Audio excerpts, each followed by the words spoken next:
Hey everybody, welcome back. Today we're going to be diving into something I think is super important, serving with joy.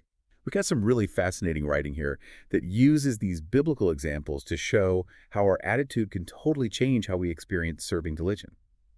You know, it's funny because even though these stories are ancient, they still feel so relevant. I mean, Sure. we might not be building temples or leading people out of Egypt, but it's really about how we approach any responsibility, big or small, you know? Absolutely. It's like we all know that feeling of dragging ourselves to do a chore Yeah, versus sure. being excited about some project we're really into. And this text really gets at that by starting with King David and how much enthusiasm he had as he was getting ready to build the temple.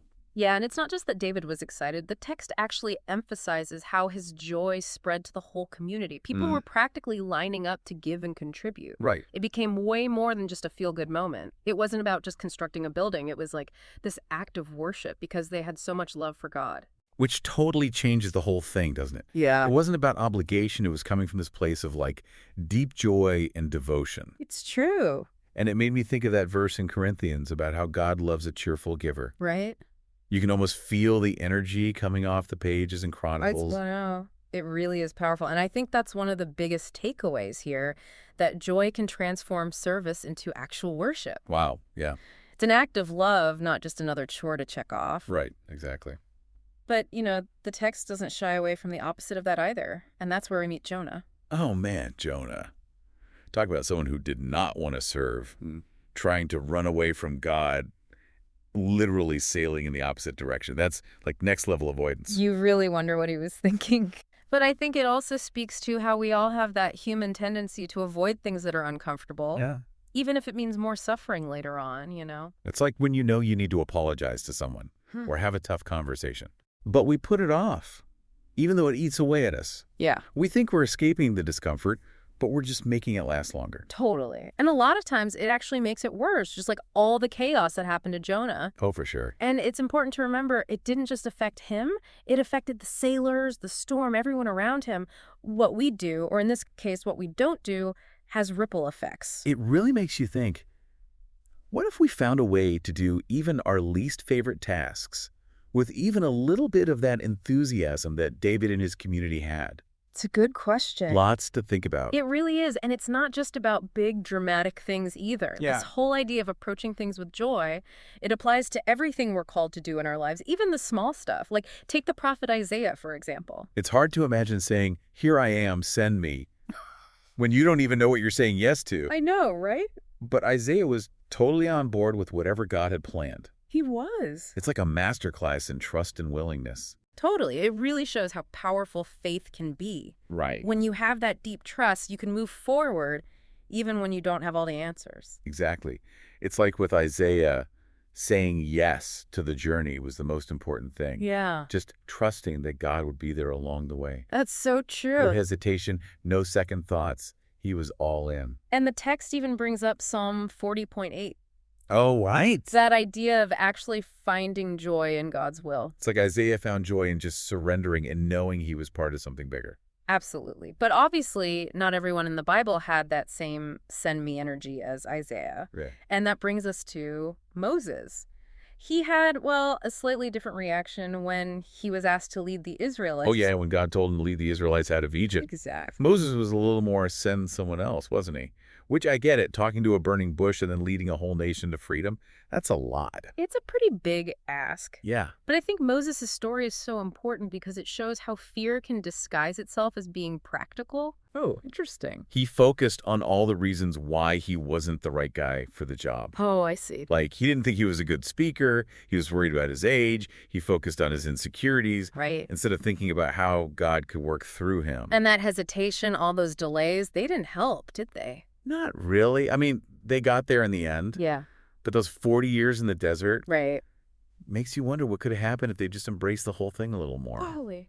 It reminds us that while God's definitely okay with us being hesitant sometimes, things just flow better when we choose to be brave instead of comfortable. It's so true. It makes you think about where we might be holding ourselves back in our own lives, I know, right? letting fear make decisions for us. What would happen if we just said yes more? even if it was a shaky yes at It's first. definitely something to think about. It really is. Now, shifting gears a little Okay. from willingness, let's talk about gratitude. Okay. The text brings in Mary, the mother of Jesus. Oh. And her story is a powerful example of what it means to really accept something. It's true. I mean, can you imagine being asked to do that? Yeah. To raise the Son of God. That's not exactly something you can just add to your to-do list. You can't just pencil that in. Yeah. But her response is so amazing. Quiet surrender Yeah. and even gratitude. Which is so incredible considering how hard things were for her. Absolutely. But I think that's what's so powerful about her story. Yeah. No matter what was going on, she always chose to focus on the good.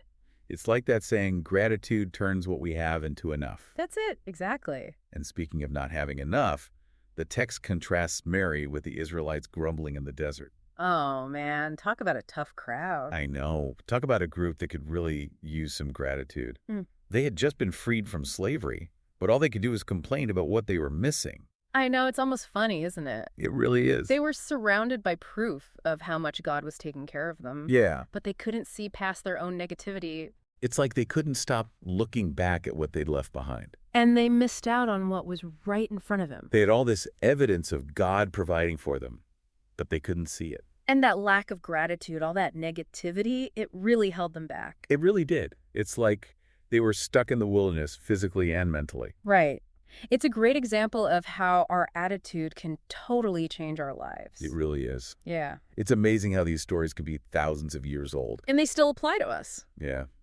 We've got David's total joy, Jonah trying to escape, Yeah. Isaiah's willingness, Moses needing a little convincing, Right. Mary's grateful acceptance, and then the Israelites who just couldn't stop complaining. It's like a whole spectrum of how people react to their calling. It really is. I think the important thing to remember Yeah. is that nobody's perfect. We're all going to have moments of doubt. Totally normal. But it's about recognizing that and choosing to approach those challenges With the right attitude. with an open mind, with trust. Even a little joy that makes such a difference. So which one of these stories do you think you relate to the most? It's a good question. Are you building your temple with tons of energy like David? Or are you sailing away from your Nineveh like Jonah?